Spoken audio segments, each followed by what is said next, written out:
Hello friend, સ્વાગત છે આપનું મારા રસોડાના કાઠિયાવાડી સ્વાદમાં. હું ભાવનાબેન રાઠોડ. આજે આપણે બનાવીશું ચણા દાળ નમકીન. બજારમાં મળતી ચણા દાળ નમકીન એકના એક તેલમાં અનેક વખત તળેલી હોય છે, જે આપણી હેલ્થ માટે ખૂબ જ નુકસાનકારક હોય છે.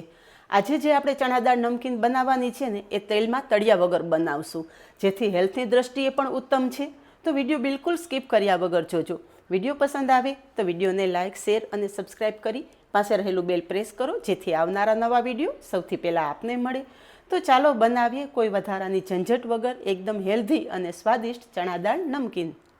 તો ચણા દાળ નમકીન બનાવવા માટે અહીંયા મેં પોણો કપ ચણાની દાળ લીધી છે. તો અહીંયા ચણાની દાળ મેં ઓવરનાઇટ પાણીમાં પલાળી દીધી છે, અને તમે જોઈ શકો છો હાથેથી કટ કરતાં દાણો તરત જ કટ થઈ જાય છે.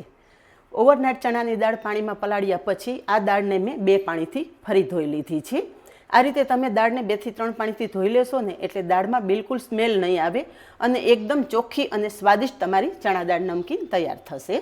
હવે આ દાળમાંથી આપણે બધું પાણી કાઢી લેશું. તો અહીંયા દાળ મેં કાણાવાળા વાસણમાં લઈ લીધી છે. હવે દાળને આપણે કોરી કરવાની છે. એના માટે કોઈ કોટનનું નેપકિન લેવાનું, અને બધી જ દાળ આપણે કોટનના નેપકિન ઉપર પોળી કરી દઈશું, જેથી દાળમાં રહેલું બધું જ એક્સ્ટ્રા પાણી નીતરી જાય.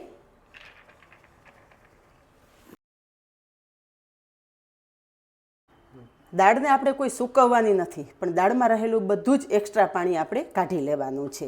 આ રીતે કરી અને કોટનના કપડાથી આ રીતે લૂછી લેશો ને, એટલે દાળમાં રહેલું બધું જ એક્સ્ટ્રા પાણી દૂર થઈ જશે અને દાળ તમારી કોરી થઈ જશે. હવે આ દાળ આપણે 15 થી 20 મિનિટ આમ જ રહેવા દેશું. દાળમાં રહેલું એક્સ્ટ્રા પાણી શોષાઈ જાય અને દાળ થોડી કોરી થઈ જાય. અહીંયા જુઓ કે 15 જ મિનિટમાં દાળ એકદમ સરસ કોરી થઈ ગઈ છે. હાથમાં લેતા હાથ બિલકુલ પાણીવાળો નથી થતો. આ રીતે કોરી દાળ થઈ જાય ને પછી જ આગળની પ્રોસેસ કરવાની. હવે આગળની પ્રોસેસ ગેસ પર કરીએ. હવે આ દાળમાં આપણે તેલનો ઉપયોગ નથી કરવો, એટલે આ દાળ આપણે મીઠા સાથે શેકશું. ગેસ પર કડાઈ રાખેલી છે. કડાઈમાં આપણે 1 કપ જેટલું મીઠું ઉમેરી દઈશું. પહેલાં મીઠું સરસ ગરમ થવા દેશું. આ રીતે પોળું કરી દેશો ને, એટલે મીઠું તરત જ ગરમ થઈ જશે. અહીંયા માત્ર 2 થી 3 મિનિટમાં જ આપણું મીઠું સરસ ગરમ થઈ ગયું છે. તો પલાળીને કોરી કરેલી દાળ છે એ આપણે કડાઈમાં ઉમેરી દઈશું.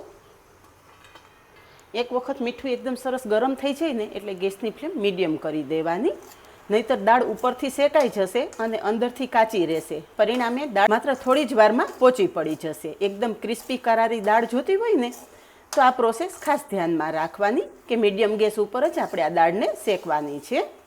છોકરાઓને રજા પડે ને, એટલે હંમેશા પેકેટના નાસ્તા માગતા હોય છે, અને આપણે બહારથી લાવી પણ દેતા હોઈએ છીએ. પણ આવી રીતે ઘરમાં તમે નાસ્તા બનાવો ને, તો બાળકો ક્યારેય પણ પેકેટના નાસ્તાની માંગ નહીં કરે, અને ઘરે બનેલા નાસ્તા હેલ્ધી સાથે ટેસ્ટી પણ હોય છે. તો મીડિયમ ગેસની ફ્લેમ ઉપર આ રીતે સતત હલાવતા આપણે દાળને શેકી લઈશું. 5 મિનિટ પછી અહીંયા તમે જોઈ શકો છો કે દાળ સરસ કોરી થવા માંડી છે. મીન્સ કે દાળમાં રહેલું ઉપરનું પાણી બધું શોષાઈ ગયું છે, અને દાળ ફૂટવાનો પણ તમને અવાજ આવી રહ્યો હશે.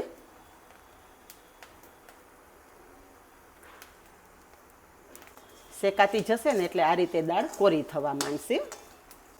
અત્યારે મોટા ભાગના લોકો હેલ્થ કોન્શિયસ છે, જેઓ તેલવાળું ખાવું બિલકુલ પસંદ નથી કરતા. તો આ રીતે તમે દાળ બનાવશો ને, તો એ લોકોને પણ ખાવામાં આસાની રહેશે.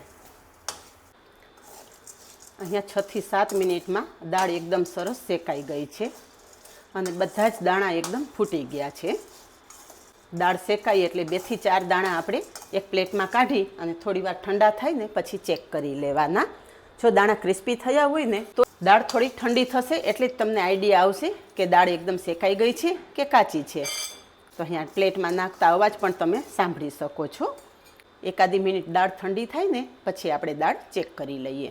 હવે અહીંયા દાળના દાણા થોડા ઠંડા થઈ ગયા છે. એક પ્લેટમાં આપણે આ રીતે નાખીએ, તમે સાંભળી શકો છો કે દાળના દાણા એકદમ ક્રિસ્પી થઈ ગયા છે. અને દાળનો દાણો તમે હાથેથી કટ કરશો ને, તો અંદર જો કાચો હશે ને, તો એ તમને પોચો લાગશે.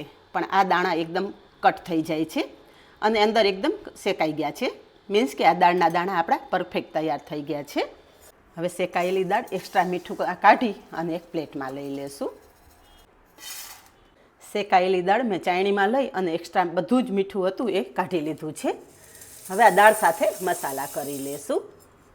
મસાલામાં 1 ચમચી લાલ મરચું પાવડર, અડધી ચમચી આમચૂર પાવડર, ચપટી જેટલું સંચળ પાવડર અને 1 ચમચી તેલ ઉમેરશું. થોડું તેલ ઉમેરશો ને એટલે દાળ ઉપર મસાલાનું એકદમ મસ્ત કોટિંગ થઈ જશે. અને મસાલો બધો દાળ સાથે મિક્સ કરી લેશું. દાળ સાથે બધો જ મસાલો એકદમ મસ્ત મિક્સ થઈ ગયો છે અને તમે જોઈ શકો છો બજારમાં મળતી ચણા દાળ જેવી જ આ દાળ આપણી તૈયાર થયેલી છે. મીઠું ઓલરેડી આપણે શેકવામાં ઉમેરેલું એટલે ચણા દાળમાં મીઠું એકદમ ચડી ગયું હોય છે, એટલે મસાલામાં તમારે મીઠું ઉમેરવાની જરૂર નથી. સંચળ પાવડર, આમચૂર પાવડર અને લાલ મરચું ઉમેરશો એટલે તમારી ચણા દાળ નમકીન તૈયાર. હવે આપણે એક બાઉલમાં સર્વ કરી લેશું. ફ્રેન્ડ્સ, જોયું ને કે તેલમાં તળિયા વગર ચણા દાળ નમકીન ઘરે બનાવવી કેટલી સહેલી છે. માત્ર 15 જ મિનિટમાં આ દાળ તૈયાર કરી અને તમે બાળકોને લંચ બોક્સમાં કે ઘરે નાનાથી મોટાને નાની મોટી ભૂખમાં ખાવા માટે આપી શકો છો. તો આ જ રીતે બનાવો અને કમેન્ટમાં જણાવો કે કોઈ વધારાની મહેનત વગર ફટાફટ બની જતી ચણા દાળ નમકીનની રેસીપી કેવી લાગી. આજે બસ આટલું જ. મળીએ નેક્સ્ટ વિડીયોમાં. ત્યાં સુધી બાય. Thank you.